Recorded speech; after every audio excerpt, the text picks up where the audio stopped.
4 pins on one side, 2 pins on the other. All kinds of electronics in here to convert RS-232 into whatever the resonant frequency is to speak to. We have 3 of those. Yes. Yeah. One of them will always be on the bench. Okay.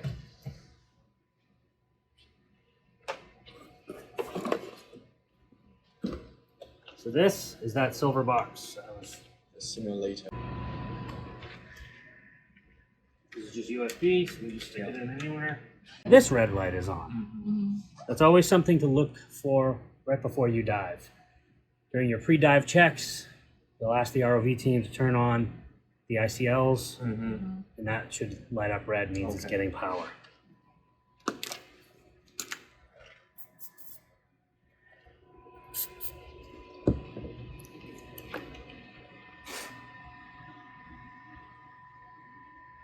Try to wait for the solvent to dry. Not imperative, but it's a good idea.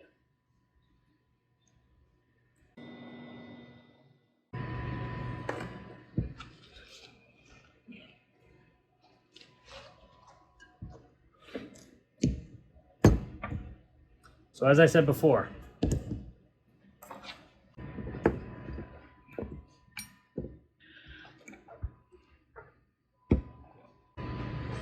you'll want to do this on the bench before you put everything on the ROV, because this is the ROV. So if you can prove that all of this works, the only thing that will be different when you go out to the vehicle is this will be the ROV. That's right. So this is a great way to prove that this works, that's communicating, those are good, and your software is good. Okay. All right, the software is Seawald IGT.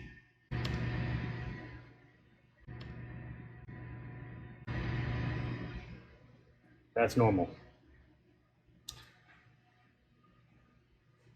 Okay, what you'll notice, this is a terminal. Yeah. It says port not open yet. That means we haven't identified which COM port this is connected to. Yeah. You can either do it by guessing and just go through all of those, or you can just go to the device manager. What about a 1? Scan.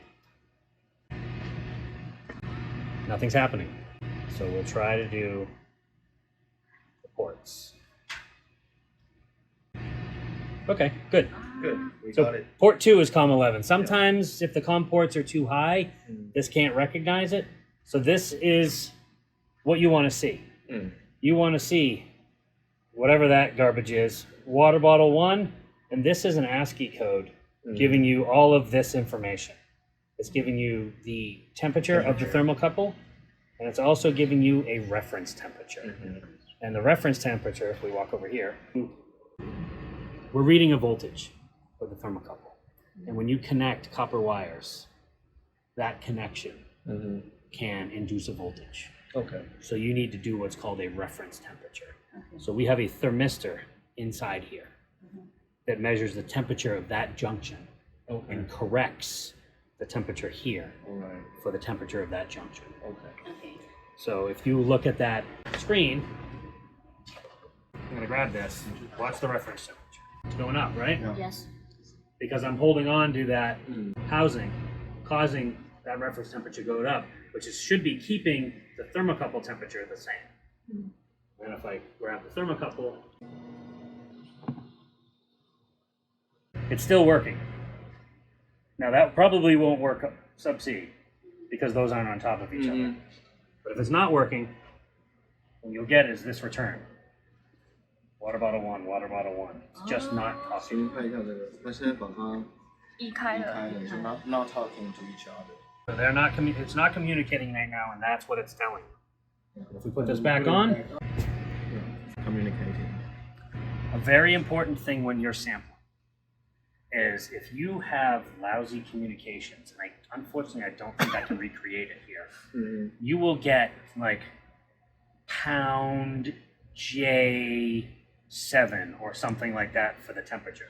Every now and then it'll flash that. And your job will be to pick out the good temperatures. Okay. Because what you're going to be doing when you're in the ROV van Mm-hmm. is you're going to be telling the pilot, if you're sampling a hydrothermal vent, Yes. you're going to be telling the pilot what temperature you see because you want the maximum temperature, Yes. right? So, Yes. so if they're at 100, you're going to say 100 degrees, and then they're going to move it around. You can say 200, 300, stop.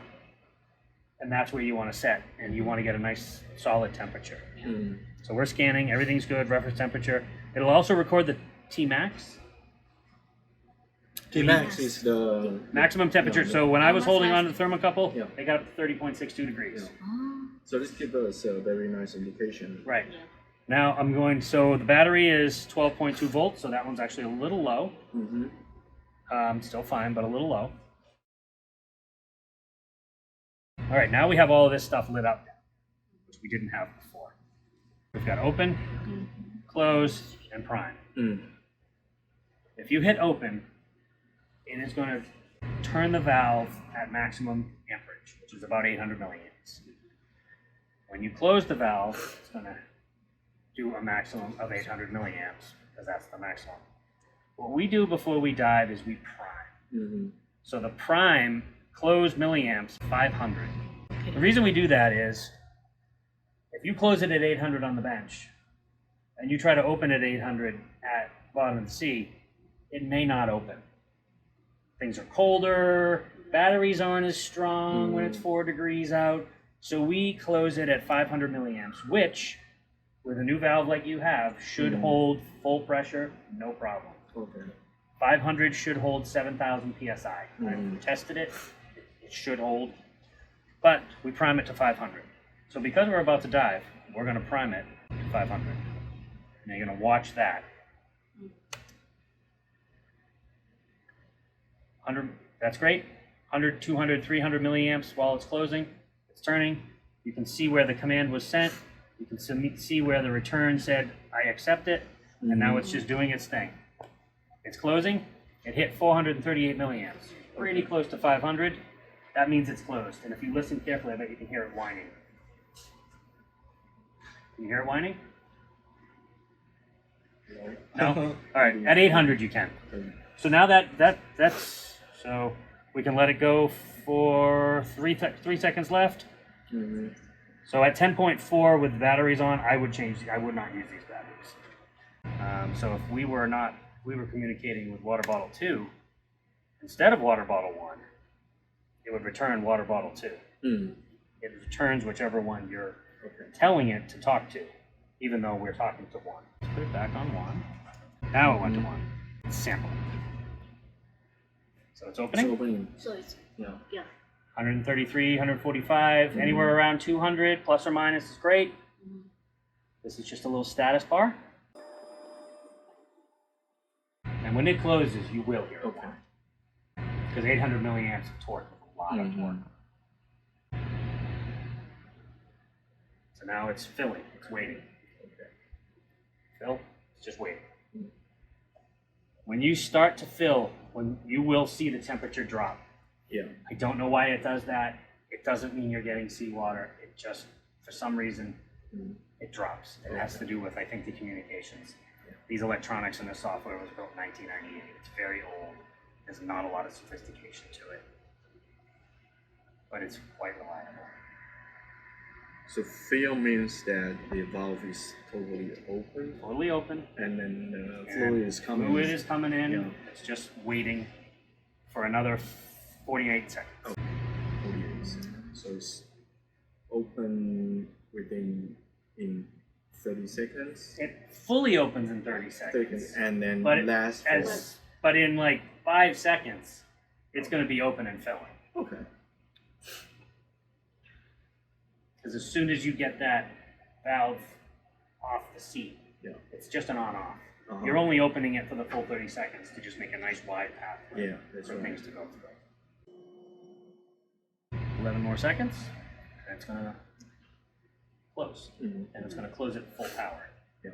You'll see it peg at 787 or 763 or something like that. Closing. Close. Now it's closing. So if I were to take those two paddles off, it would still continue to do this because the command has been sent to the onboard It's already sent. chip. Correct. We're going again, 121. This will be higher on seafloor because everything's colder.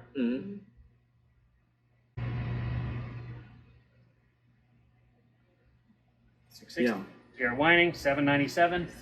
we hear that. Yep. So it stopped.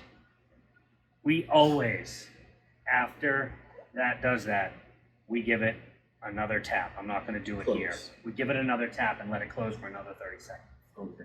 Because if we can't open it on the bottom, that's okay. We can always open it up here. Yeah. If we have to remove the motor and open it by hand, we can always open it.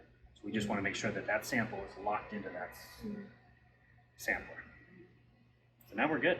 所以他意思是说，结束这个他在大课的时候，他会再按一次 close。 This is supposed to work. It's supposed to be a graph. Doesn't really work. Ignore it. Okay. But what you can see is we're still doing that. 嗯 So if these are together and this is scanning, that will go until batteries are dead. So I'm just going to put it to sleep. Then it stops. Now that is off and just waiting, tiny bit of voltage, waiting for a signal to look at. Okay. Good. For our case, we only have two IGTs. Before the dive, then we already connect these together. You will put this on the vehicle. We call this the vehicle side, and you will leave it there. Yeah. And then you will just bring that IGT out, put them together. If you're not going to do elevators, you can tie wrap them together Yeah. and stick them somewhere. Yeah. If you are going to use elevators, you're going to want to put them on a post and use elastics to keep them I together. think in our case we will just we don't have the elevator. And you only have two samples. Yeah. So then we before the dive we can Just tie them together. 3 of these together. Yes, but if you're going to do that, you need to put vehicle side in the middle. Yeah. Right. Because it won't go through 2 of these to get to that. That's right. So, Okay. sampler, vehicle side, sampler. That's In right. assemblage. That's really it. Yeah. I mean, there's problems associated with getting this to communicate. That serial port thing is tough, and sometimes if it's not recognizing it, you have to go into the device manager. You may have to rename one of the COM ports. Yeah. You should always have a backup, at least Mhm. one. Jeff and I travel with 3 computers in here. Oh really? We have one that stays in the lab Yeah. and one that stays in the ROV control room. Mm-hmm. So that if one of us is here prepping bottles, the other one can be taking a sample. So we don't have to take the laptop back and forth. Okay.